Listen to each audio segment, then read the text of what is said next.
Damai sejahtera bagi kita semuanya, sahabat-sahabatku.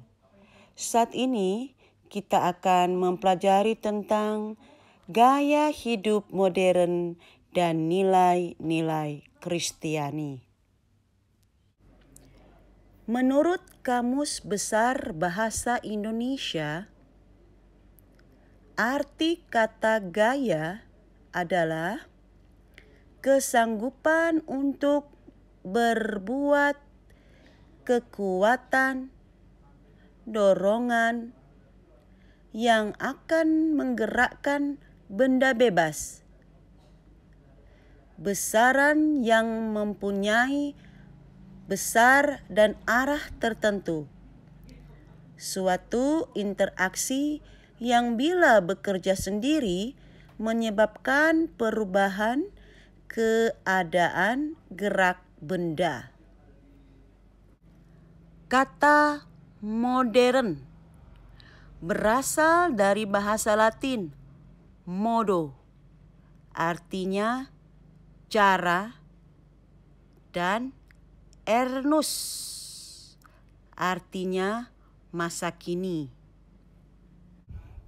Gaya hidup modern senantiasa menampilkan sesuatu dengan cara atau pola masa kini. Menurut Kamus Besar Bahasa Indonesia, gaya hidup modern adalah pola tingkah laku sehari-hari segolongan manusia dalam masyarakat. Ciri-ciri gaya hidup masyarakat modern adalah terbuka terhadap inovasi, menghargai waktu, bertindak rasional daripada irasional, menghargai prestasi, bebas berpendapat, menghargai harkat hidup orang lain. 6. Gaya hidup modern yang bertentangan dengan nilai-nilai Kristiani adalah new morality. Kata moral berasal dari kata mores yang artinya kebiasaan adat istiadat. Kata moral dalam bahasa Yunani ethos yang berarti kebiasaan, adat, watak, perasaan, sikap, dan cara berpikir. Kata moral dalam bahasa Arab adalah akhlak, bentuk jamak dari kata khuluq yang artinya tingkah laku atau budi pekerti. New morality adalah istilah yang digunakan untuk menunjukkan adanya sikap moral yang baru yang bertentangan dengan sikap moral yang selama ini dianut masyarakat. Apa yang dahulu dianggap tabu seiring perubahan zaman, saat ini dianggap biasa, lazim, dan dapat dimaklumi. Tetapi tentu saja ini bukan sebuah kemajuan, melainkan kemunduran dan kemerosotan moral. Dalam new morality terdapat beberapa pola hidup yang bertentangan dengan nilai-nilai Kristen, yaitu seks bebas, dalam kitab Kejadian 2 ayat 18. Berfirmanlah Tuhan Allah, tidak baik kalau manusia itu seorang diri saja. Aku akan menjadikan penolong baginya yang sepadan dengan dia. Sebab itu, laki-laki akan meninggalkan ayahnya dan ibunya dan bersatu dengan istrinya, sehingga keduanya menjadi satu daging. Ayat ini menekankan bahwa seksualitas adalah ciptaan Tuhan Allah yang dikuduskan dan disucikan oleh Allah untuk suami dan istri. Dan seksualitas untuk suami dan istri bukanlah dosa. Dalam Keluaran 20 ayat 14, hukum yang ketujuh berkata, jangan berzinah. Manusia telah merusak seksualitas apabila melakukan hubungan seks di luar pernikahan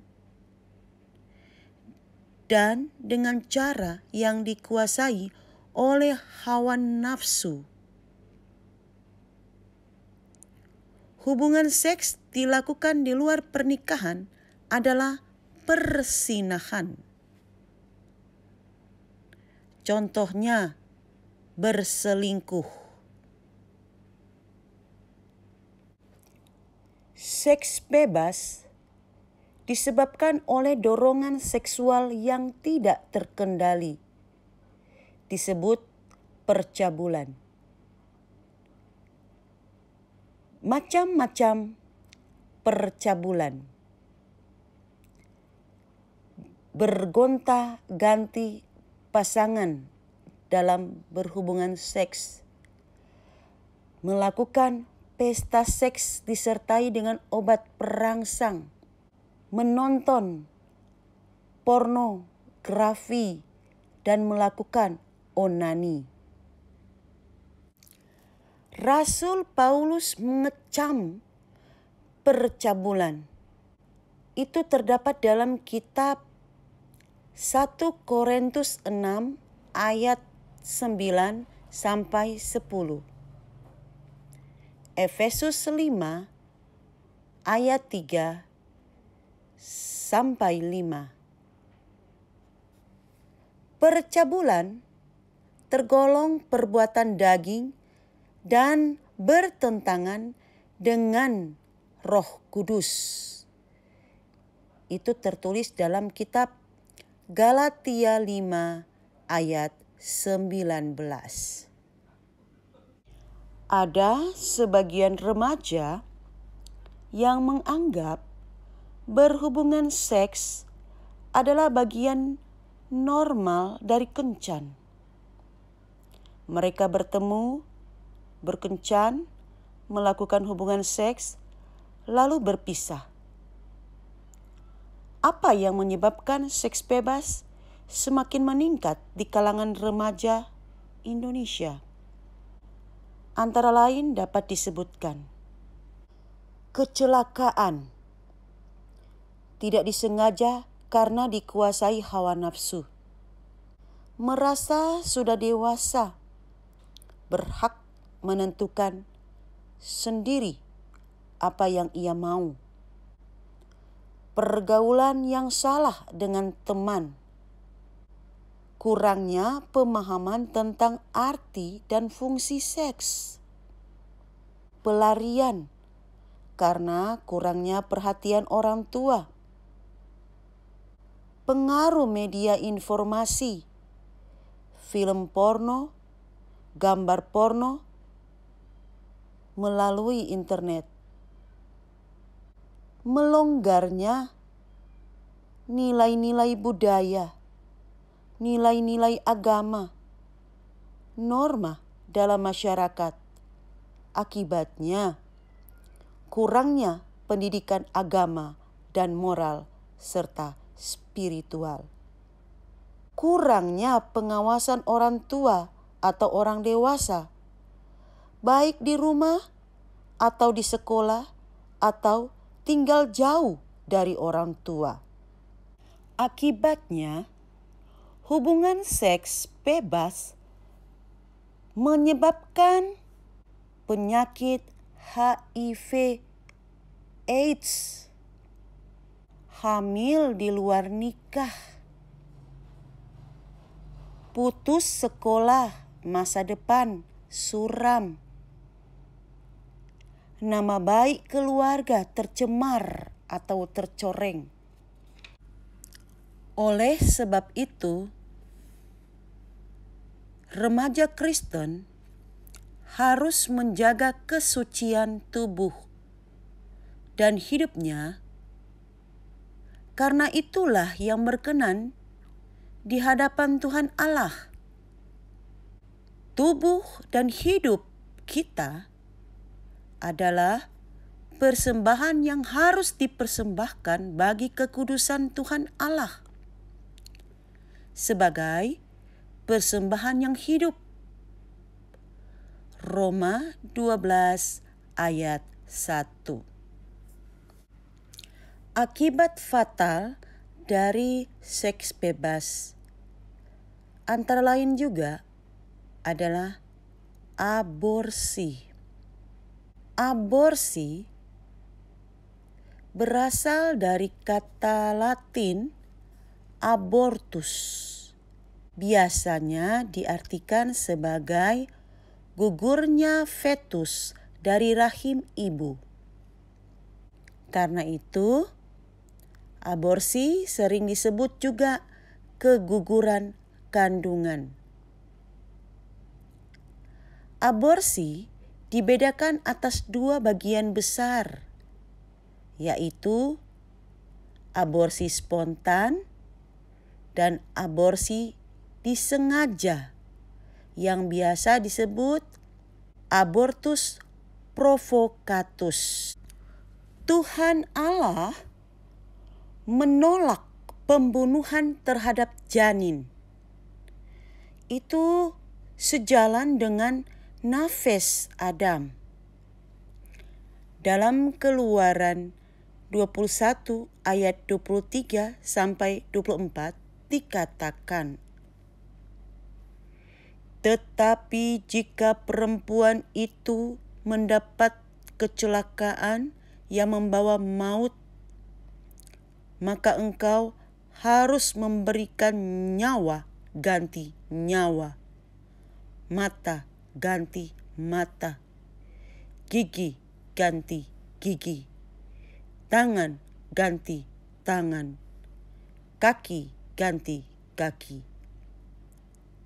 Aborsi menjadi persoalan saat ini. Aborsi lebih berbahaya dibandingkan dengan melahirkan secara normal. Aborsi menyebabkan seorang wanita mengalami komplikasi fisik dan menanggung beban perasaan bersalah. Dalam titah Kitab Keluaran 20, hukum ke-6, Tuhan Allah berfirman, jangan membunuh. Minuman keras, rokok, dan narkoba. Minuman keras adalah minuman yang mengandung alkohol dengan kadar tinggi. Alkohol biasa digunakan untuk mengurangi kadar depresi seseorang karena alkohol dapat memperlambat fungsi otak, sehingga otak lebih tenang dan lebih lambat dan santai. Orang yang mengkonsumsi alkohol dalam jumlah banyak akan mengalami susah bergerak, disorientasi, dan tidak sadar atas apa yang dilakukannya. Seringnya mengkonsumsi alkohol akan membuat seseorang menjadi alkoholik, yaitu keadaan di mana orang tidak dapat melepaskan diri dari ketergantungan alkohol.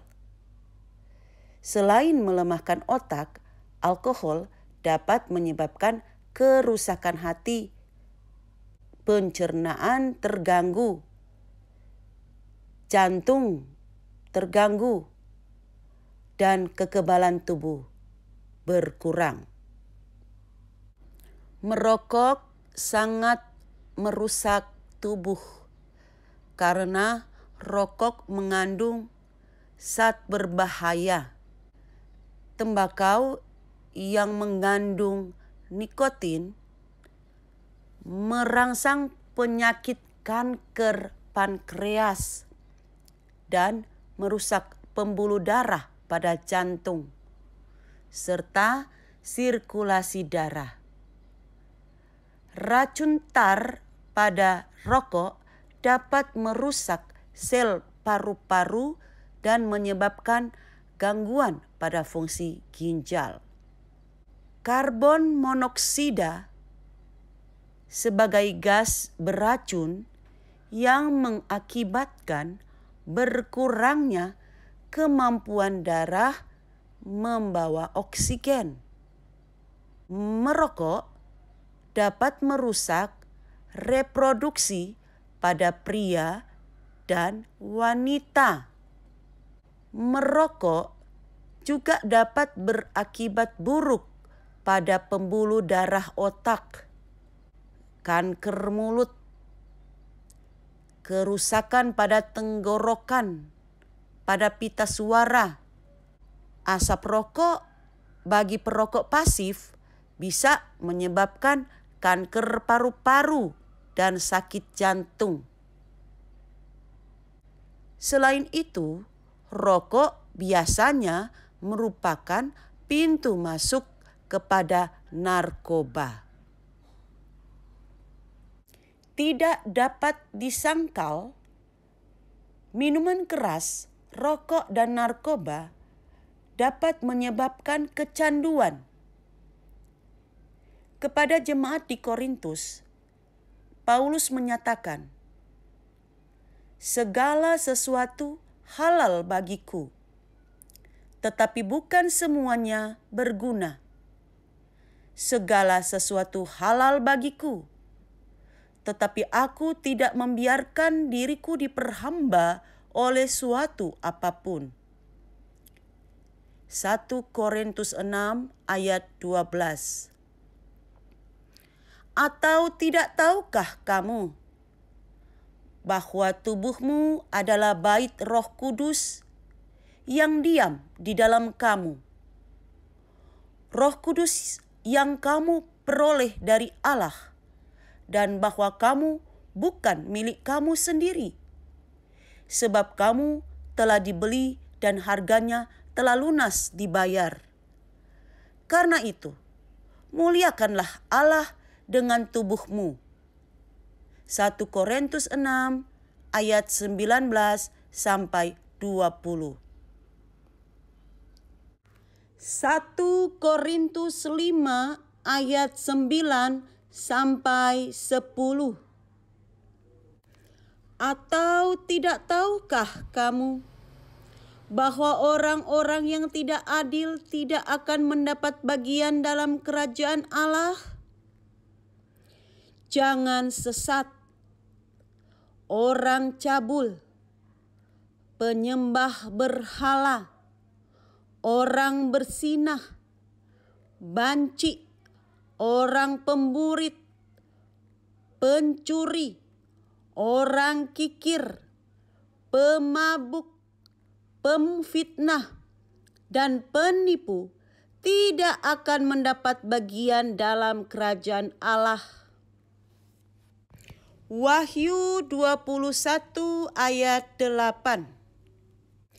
Tetapi orang-orang penakut, orang-orang yang tidak percaya, orang-orang keji, orang-orang pembunuh, orang-orang sundal, tukang-tukang sihir, penyembah-penyembah berhala, dan semua pendusta, mereka akan mendapat bagian mereka di dalam lautan yang menyala-nyala oleh api dan belerang.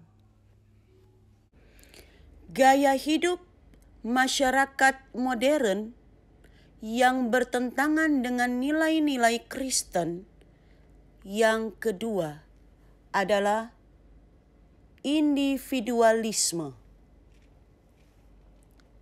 Istilah individualisme berasal dari bahasa Latin individus yang artinya perorangan, pribadi, atau seseorang yang menempatkan diri pada kedudukan utama atau yang paling penting dalam segala hal hidup.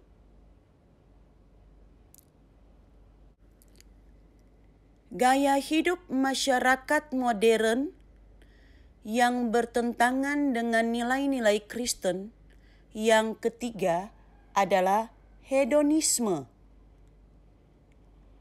Hedonisme berasal dari bahasa Yunani hedon, artinya kesenangan, dan isme artinya paham. Hedonisme diartikan sebagai paradigma berpikir yang menjadikan kesenangan sebagai pusat tindakan. Dalam Kamus Besar Bahasa Indonesia, hedonisme diartikan sebagai pandangan yang menganggap kesenangan dan kenikmatan materi sebagai tujuan utama dalam hidup. Gaya hidup masyarakat modern yang bertentangan dengan nilai-nilai Kristen yang keempat adalah konsumerisme. Menurut Kamus Besar Bahasa Indonesia, konsumerisme adalah paham atau gaya hidup yang menganggap barang-barang mewah sebagai ukuran kebahagiaan, serta gaya hidup yang tidak hemat. Ada beberapa hal yang mendorong konsumerisme dalam masyarakat modern, seperti pencitraan diri, menunjukkan status pribadi dalam masyarakat sosial, budaya postmodernisme yang menggemakan persamaan, mudah dan menarik. Gaya hidup masyarakat modern yang bertentangan dengan nilai-nilai Kristen yang kelima adalah materialisme. Kata materialisme terdiri dari kata materi dan isme. Dalam Kamus Bahasa Indonesia, materi berarti bahan, benda, segala sesuatu yang tampak. Materialis adalah pengikut paham materialisme atau juga orang yang mementingkan kebendaan seperti harta, uang. Materialisme adalah pandangan hidup yang mendasarkan segala sesuatu termasuk kehidupan manusia pada materi atau benda semata-mata. Gaya hidup masyarakat modern yang bertentangan dengan nilai-nilai Kristen. Yang keenam adalah sekularisme. Menurut Kamus Bahasa Indonesia, sekular berarti bersifat duniawi atau kebendaan. Sekularisme adalah konsep kehidupan yang harus terpisah dari agama, memberikan hak untuk menjadi bebas dari peraturan dan ajaran agama. Jadi, sekularisme adalah suatu kepercayaan atau paham yang memisahkan antara urusan agama dari kehidupan dunia seperti politik, pemerintahan, ekonomi, pendidikan. Paham ini menganggap bahwa urusan keagamaan atau ketuhanan tidak boleh dicampurkan dengan urusan negara, politik, dan pemerintahan. Maka, penganut paham sekular akan memisahkan agama dari kehidupan, membatasi agama hanya pada urusan ibadah, beribadah kepada Tuhan, dan untuk urusan kehidupan seperti bernegara, berpolitik, berekonomi, dan sebagainya, agama tidak boleh ikut campur. Pada akhirnya, penganut paham ini yang berkuasa membuat aturan tanpa harus memperdulikan aturan Tuhan dalam ajaran agama. Tuhan tidak diberi tempat dalam kehidupan. Dalam masyarakat sekuler, agama tidak ditolak, namun agama harus menyesuaikan kehendak masyarakat. Ajaran agama yang tidak cocok dibuang atau disimpan. Paham ini adalah wacana meniadakan Tuhan dalam kehidupan manusia sehari-hari.